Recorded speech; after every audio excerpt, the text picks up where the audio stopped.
Hello friends, मैं हूं रिलिसा वाले और आप देख रहे हैं मेरा यूट्यूब चैनल आरएस ऑटोमोटिव। काफी दिनों से जो है वीडियोस नहीं आ रही थी। उसका एक रीजन था कि मैंने एक जो है नया चैनल खोला है जिसका नाम है कंपैरिजन किंग। उस पर जो है डेडिकेटेडली कंपैरिजन वीडियोस आने वाले हैं, तो उस चैनल को भी सब्सक्राइब कर लीजिए। इस चैनल पर भी थोड़े बहुत कंपैरिजन वीडियोस आएंगे, बट ज्यादातर इस चैनल पर रिव्यूज और कंपैरिजन दोनों मिक्स आएंगे। बट उस चैनल पर ज्यादातर कार कंपैरिजन आएंगे और थोड़े बहुत बाइक कंपैरिजन भी आएंगे। तो उस चैनल को भी सब्सक्राइब कर लीजिए, डिस्क्रिप्शन में आपको लिंक मिल जाएगा। तो चलिए बिना किसी देरी के आज की वीडियो को भी स्टार्ट करते हैं। तो आज हम कंपेयर करने वाले हैं तीन स्कूटीज का। ये तीन स्कूटी है। इंडिया में आपको जो स्कूटी का मार्केट है, इन तीन स्कूटियों ने 70% अप से भी ज्यादा का मार्केट जो है कवर कर लिया है। ऐसे में एक स्कूटी है होंडा एक्टिवा 6G, जो कि ज्यादातर बार इंडिया के हाईएस्ट सेलिंग बाइक रहती है। दूसरी जो है वो है एक्सेस 125 और तीसरी जो है वो है जुपिटर। तीनों ही स्कूटी काफी ज्यादा पॉपुलर है, और पॉपुलर है इसलिए काफी ज्यादा जो है लोगों को कंफ्यूजन भी रहती है। तो आज हम जानेंगे तीनों में से कौन सी बेहतर है और कौन सी आपको लेनी चाहिए। तो चलिए बिना किसी देर के वीडियो को स्टार्ट करते हैं।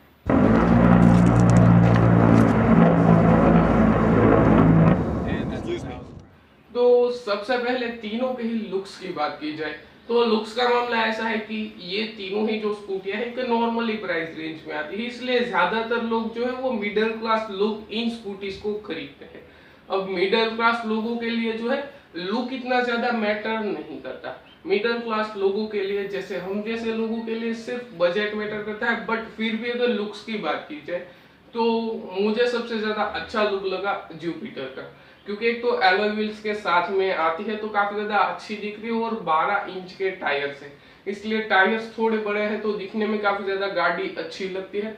और सबसे ज्यादा बुरा लुक बोलूं तो मुझे एक्सेस 125 का जो नया लुक आया वो इतना ज्यादा एसेज कोई पसंद नहीं आया। पुराना जो लुक था वो थोड़ा अच्छा लग रहा था, बट नया लुक को इतना ज्यादा पसंद नहीं आया। और जो एक्टिवा का लुक है वो एवरेज लुक है, मतलब ज्यादा अच्छी भी नहीं और ज्यादा बुरी भी नहीं बोलूंगा। तो ये तो हो गई लुक की बात। तो अब बात करते हैं तीनों के ही इंजन के बारे में। तो अब इंजन की बात की जाए तो जो एक्सेस 125 है उसमें 125 सीसी का इंजन देखने को मिलता है, और जो जुपिटर और एक्टिवा 6G है दोनों में ही आपको 110 सीसी का इंजन देखने को मिलता है। बट हर बार की तरह सिर्फ बड़ा इंजन होने से कुछ भी नहीं होता, इंजन की क्वालिटी देखी जाती है। तो मुझसे अगर पर्सनली ओपिनियन लिया जाए कि तीनों में से किसका इंजन सबसे बेस्ट क्वालिटी का है, तो मेरा सिर्फ एक ही क्लियर कट आंसर है टीवीएस जुपिटर का। टीवीएस जुपिटर का जो इंजन है वो इन दोनों गाड़ियों से अच्छा है। ऐसा नहीं है कि एक्सेस और एक्टिवा का इंजन बुरा है, बट जुपिटर के जितना अच्छा इंजन आपको इस दोनों गाड़ियों में देखने को नहीं मिलता। हालांकि एक चीज आप पर्सनली फैक्ट है कि जो एक्सेस 125 है उसमें 125 सीसी का इंजन होने के बावजूद भी वो गाड़ी काफी ज्यादा सस्ती है। तो ऐसे में इंजन क्वालिटी की बात की जाए तो मैं जुपिटर को काफी ज्यादा अच्छा बोलूंगा। बट अगर लॉन्ग लास्टिंग इंजन की बात की जाए तो लॉन्ग लास्टिंग इंजन में एक्टिवा और जुपिटर काफी ज्यादा अच्छी है। वहीं अगर एक्सेस की बात की जाए तो एक्सेस लॉन्ग लास्टिंग यानी 6 से 7 साल के बाद आपको थोड़ी बहुत प्रॉब्लम्स दे सकती है। और कई लोग ऐसे भी है जिन्हें 2-3 साल में ही प्रॉब्लम्स दे देती है गाड़ियां। तो अब जो इंजन वाला मामला है ये पूरा आपके ऊपर डिपेंडेड है, आपकी ड्राइव क्वालिटी कैसी है। बट अगर रफ एंड टफ यूज के लिए इंजन को माना जाता है तो वो है टीवीएस जुपिटर, और मेरा भी पर्सनल ओपिनियन है सबसे ज्यादा अच्छा इंजन है टीवीएस जुपिटर का। बट पावरफुल इंजन है एक्सेस 125 का। तो चलिए अब तीनों के फ्यूल एफिशिएंसी की बात। तो अब अगर तीनों के फ्यूल एफिशिएंसी की बात की जाए तो फ्यूल एफिशिएंसी का एक मामला ऐसा है कि स्कूटी जो होती है वो बिना गियर के चलती है। ऑटो गियर आप बोल सकते हैं, बिना गियर के जो भी गाड़ियां चलती है वो ज्यादा फ्यूल लेती है नॉर्मली गियर वाली गाड़ियों से। यह फैक्ट आप सभी को पता है। बट अगर स्पेशली स्कूटीज की सीरीज की बात की जाए तो एक्टिवा में आपको सबसे बुरा माइलेज देखने को मिलता है तीनों ही स्कूटीज के मुकाबले। और एक्टिवा में माइलेज वाला पॉइंट ऐसा है कि एक्टिवा ऐसे ओनर्स है जिन्हें बहुत कम माइलेज देखने को मिलते हैं। वहीं अगर एक्सेस और जुपिटर की बात की जाए तो उसमें आपको लॉन्ग टाइम में भी कोई माइलेज का इश्यू देखने को नहीं मिलता। एक्टिवा में यहाँ तक मैंने पर्सनली नोटिस किया 29 की माइलेज देती है। 29 की माइलेज एक बाइक के लिए काफी ज्यादा कम मानी जाती है। और माइलेज का जो इश्यू है, आप देख सकते हैं कि होंडा जो माइलेज क्लेम करता है वो करता है 45 का, जबकि जो एक्सेस और जुपिटर है वो क्लेम करते हैं 62 या 65 का। तो ऐसे में माइलेज के मामले में एक्टिवा काफी ज्यादा बुरी है, और ये पर्सनली मैंने फेस किया है इसलिए बोल रहा हूँ। बट अगर टॉप ऑफ द लेवल की बात की जाए तो आपको एक्सेस और जुपिटर दोनों में इक्वलाइज माइलेज देखने को मिलेंगे। तो माइलेज के मामले में एक्टिवा को मैं बिल्कुल ही अच्छा नहीं बोलूंगा। तो अब बात करते हैं तीनों के ही ऑल ओवर कंफर्ट और कन्वीनियंस के बारे में। तो अगर कंफर्ट और कन्वीनियंस की बात की जाए तो कंफर्ट और कन्वीनियंस का मतलब ये नहीं कि सीट कैसी है, ये सब से मेरा कोई भी मतलब नहीं है। कंफर्ट और कन्वीनियंस का मतलब है दोनों के ही सस्पेंशन और ऑल ओवर फीचर्स के बारे में। तो फीचर्स की बात की जाए तो एक्टिवा 6G में कुछ ऐसी चीजें थी जिसे कि ठीक कर दिया गया है। आप बोल सकते हैं कि जो एक्सटर्नल फ्यूल कैप मिलना चाहिए था वो आपको दे दिया है, जो आगे में सस्पेंशन नहीं था वो भी आपको दे दिया गया है। बट अगर ऑल ओवर कंफर्ट और कन्वीनियंस फीचर्स की बात की जाए तो जुपिटर का ऐसा नहीं है जुपिटर ने कोई पेड प्रमोशन किया, बट जो पर्सनली फेस किया जाता है वही किया है, इसलिए बोल रहा हूँ। जुपिटर का जो एक गैस नाइट्रोक्स गैस ऐसा कुछ सस्पेंशन आता है जो कि पीछे में लगाया जाता है, यानी कि पीछे के सस्पेंशन में इस सस्पेंशन को लगाया जाता है। तो एक गैस फिल्ड सस्पेंशन है जो कि काफी ज्यादा अच्छा परफॉर्म करता है। बट ऑल ओवर बात की जाए कंफर्ट और कन्वीनियंस फीचर्स की तो तीनों में सिमिलरिटी है। एक्टिवा 60 में थोड़े बहुत ज्यादा फीचर्स दिए गए हैं और तीनों के सस्पेंशन में से ऑल ओवर सिमिलरिटी है, बट जुपिटर का कुछ एडवांस और कुछ अच्छा सस्पेंशन में आपको बोलना चाहूंगा। तो अब बात करते हैं तीनों की ही बिल्ड क्वालिटी के बारे में।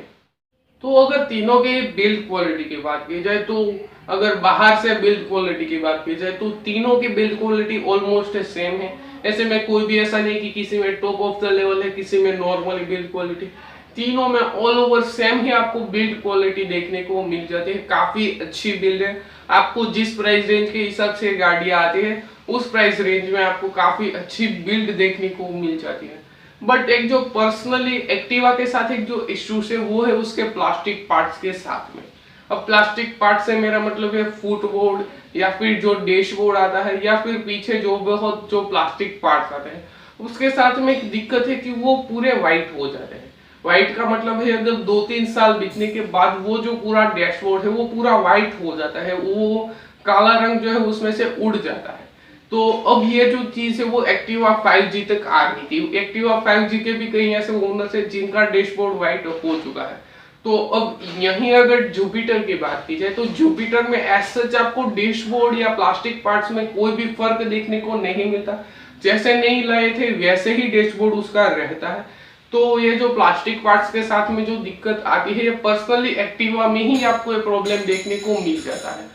और अगर एक्टिवा 60 की बात की जाए तो एक्टिवा 60 अभी सेलिंग खुद स्टार्ट जो हुई उसके हार्डली 6 से 8 महीने हुए हैं।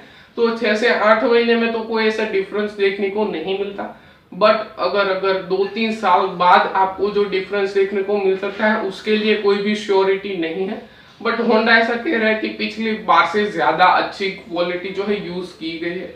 तो कोई भी अभी श्योरिटी नहीं है, but all over build quality तीनों की आपको अच्छी देखने को मिल जाती है। लॉन्ग लास्टिंग बिल्ड क्वालिटी आपको देखने को मिल जाती है। तो अब बिना किसी देरी के तीनों में से ही बात करते हैं कि तीनों में से कौन सी गाड़ी सबसे ज्यादा अच्छी है। तो अगर तीनों ही गाड़ियों की बात की जाए तो तीनों की प्राइस रेंज में एज सच कोई ज्यादा बड़ा डिफरेंस नहीं है। ऐसे में एक्सेस जो है वो 57 या 58 कुछ का आपको एक शोरूम मिलता है, जबकि जो जुपिटर है या फिर एक्टिवा है दोनों 65 के अराउंड आपको एक शोरूम देखने को मिल जाते हैं। तो तीनों की प्राइस जो है वो वैल्यू फॉर मनी है। बट जो BS6 वेरिएंट है उसमें काफी बड़ा प्राइस डिफरेंस आया है, जो कि 10 से 11,000 रुपए का प्राइस डिफरेंस बोला जा रहा है। तो ऐसे में जब बात की जाए वैल्यू फॉर मनी, तीनों ही बाइक वैल्यू फॉर मनी है। बट बेस्ट बोला जाए कि तीनों में से कौन सी गाड़ी सबसे ज्यादा अच्छी है, तो एक ही क्लियर कट आंसर है जुपिटर, TVS जुपिटर। अब ऐसा नहीं है कि कोई घुमा फिरा के बोलने की जरूरत है, सबसे ज्यादा अच्छी क्वालिटी आपको प्रोवाइड की जा रही है। बट प्राइस में ऐसा कोई ज्यादा बड़ा डिफरेंस नहीं है और तीनों की मेंटेनेंस भी ऑलमोस्ट सेम ही आती है। तो यही मेरा ओपिनियन है। अगर आपको ओपिनियन सही लगे तो वीडियो को लाइक कर दीजिए। और आज की वीडियो में बस इतना ही। जाने से पहले लाइक कर दीजिए, शेयर कर दीजिए और नीचे कमेंट करना ना भूलें। मिलते हैं आपको इसके नेक्स्ट वीडियो में, तब तक के लिए बाय बाय। वाली जीत भले आ जाए मौत, अब हुआ कामयाब ना बचा किसी का खौफ। अब शोहरत पाली मैंने दौलत पाली, पापा की छाती चौड़ी के सामने टिकेगा कौन।